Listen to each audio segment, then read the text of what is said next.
Sports is a world of measurement. Let's take a sport like basketball, where players attempt to make baskets.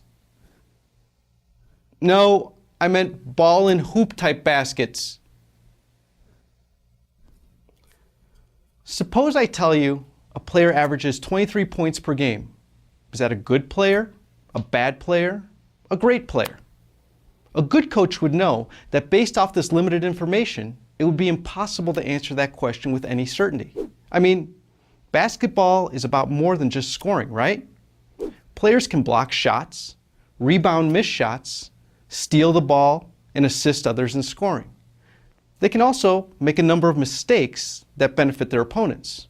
So, now, what if I tell you that the player averages 23 points, 9 rebounds, 12 assists, and 4 steals per game? Is that a good player, a bad player, a great player? A poor coach might be tricked into answering that question, but a good coach would still realize that those statistics measure only certain aspects of effectiveness. To truly assess this player, you still need more information. How many shots did they take? How many minutes did they play? How many possessions did their team have during the game? In essence, a good coach wants to know how the player made use of their resources. Okay, so suppose I gave you the shots, minutes, possessions, available rebounds, and any other efficiency-related data. Would you feel comfortable making a decision about that player? Think before you answer. What other type of data would you want? I would want to know situational data. Suppose those 23 points, 9 rebounds, 12 assists, and 4 steals were accumulated by a tall 25-year-old man against the worst defenders in blowout games in a league of 5-year-old children. Still feeling good about this player's statistics? What we're seeing is that not every set of data is sufficient in helping us make good decisions. A good system of metrics needs to provide information on effectiveness, efficiency, and adaptability. And this isn't just true for sports like basketball. Businesses constantly seek to collect and study data in an effort to make good decisions. In fact, humans are hopelessly addicted to metrics that will aid them in making good decisions. What time is it? What's the temperature? What's your grade in this class?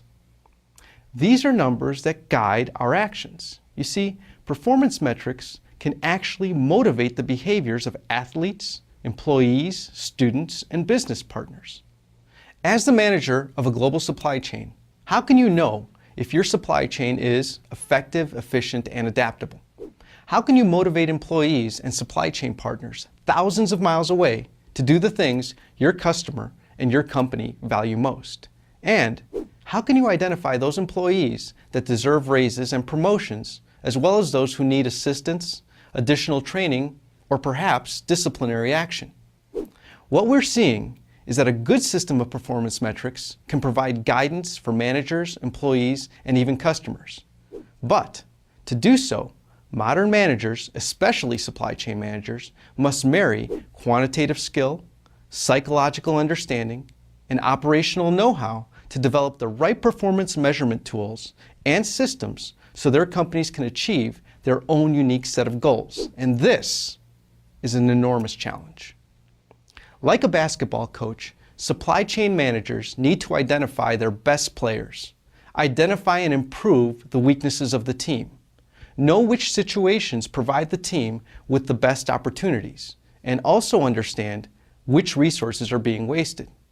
But your team is made up of thousands of players all over the world, and it's your job to get them all working toward the same set of goals. So, don't let bad numbers lead you down a destructive path. Take control of the numbers and let them guide your team to an effective, efficient, and adaptable global supply chain.